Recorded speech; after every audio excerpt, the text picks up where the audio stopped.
전쟁의 신 아레스의 아들 테레우스는 트라키아의 왕이었습니다. 그는 아테네의 공주 프로크네와 결혼해 아들을 얻게 되었는데요. 어느덧 시간이 흘러 아들은 5살이 되었습니다. 아테네에 있는 여동생 필라멜라를 그리워한 프로크네는 남편에게 부탁했는데요. 제 여동생 필로멜라가 보고 싶어요. 이에 테레우스는 고개를 끄덕였죠. 알겠소. 내가 아테네에 가서 그녀를 데려오도록 하겠소. 하지만 홀로 아테네에 향한 테레우스는 필로멜라를 보고 눈을 뗄 수 없었는데요. 못 본 사이 이렇게나 아름다워졌다니. 순식간에 그의 마음속에는 검은 욕망이 피어올랐습니다. 그는 자신의 사악한 속내를 숨긴 채 필로멜라를 데리고 트라키아로 돌아왔죠. 그는 필로멜라를 깊은 숲속의 오두막으로 이끌었고 두려움이 밀려든 필로멜라는 언니는 어디에 있는 건가요? 라며 테레우스에게 물었습니다. 하지만 욕망에 사로잡힌 테레우스는 필로멜라에게 달려들었고 그녀를 겁탈했죠. 이에 충격을 받은 필로멜라는 테레우스에게 소리를 질렀습니다. 제게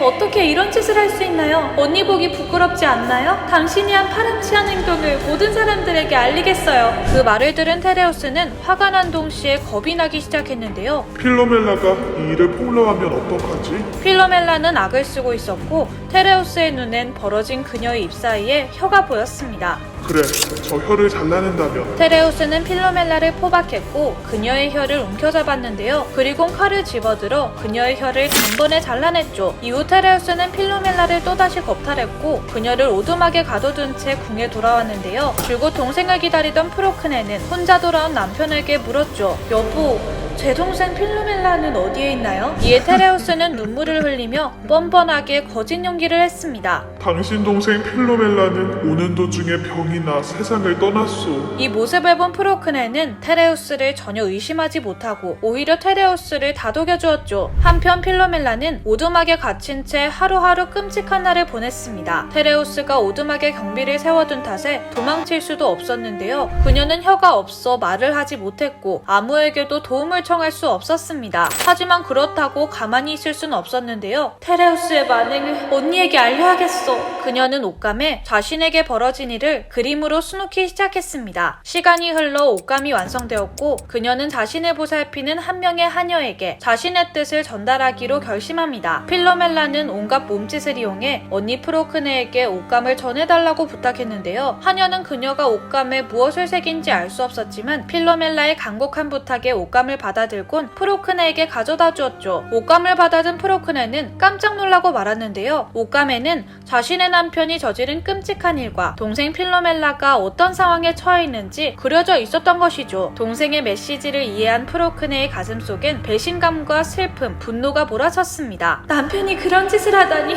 필로멜라를 오두막에서 무사히 빠져나오게 해야 해. 때는 마침 디오니소스 축제 기간이었습니다. 프로크네는 축제 의상을 입고 성 밖을 나섰고 곧바로 오두막으로 쳐들어가 동생을 구출해냈는데요. 그녀는 동생을 변장시켰고 얼굴을 가린 후 왕궁으로 데려오게 됩니다. 프로크네는 자신의 남편 테레우스를 도저히 용서할 수 없었습니다. 그를 불태우거나 칼로 혀와 눈을 잘라내고 싶어. 너를 괴롭히게 한 그자의 물건을 잘라낼까? 그자의 몸을 수천 번 찌르는 방법도 있단다. 밤에는 테레우스에게 어떻게 복수할지 고민에 빠졌습니다. 테레우스를 가장 고통스럽게 할 수 있는 방법이 뭐가 있을까? 그때 그녀의 5살 아들이 프로크네에게 다가왔는데요. 프로크네의 눈빛은 무섭게 돌변했습니다. 아들아, 너는 네 아빠를 쏙 빼닮았구나. 결국 내린 결론은 하나.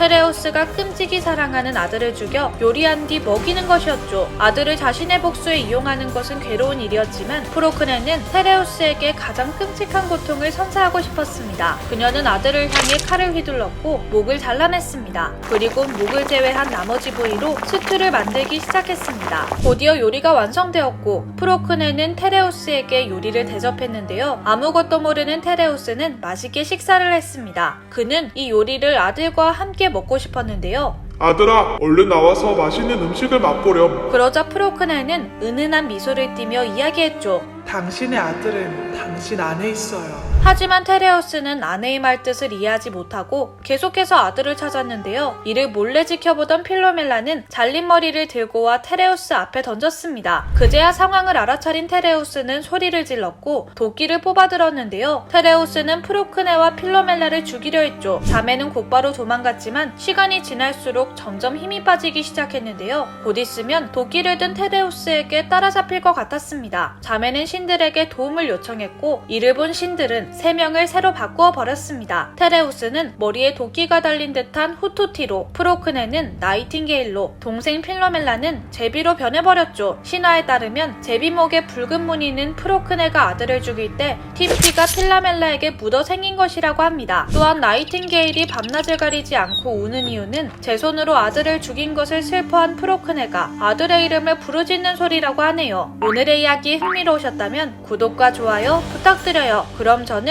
다음에 더 흥미로운 이야기로 찾아뵐게요. 안녕.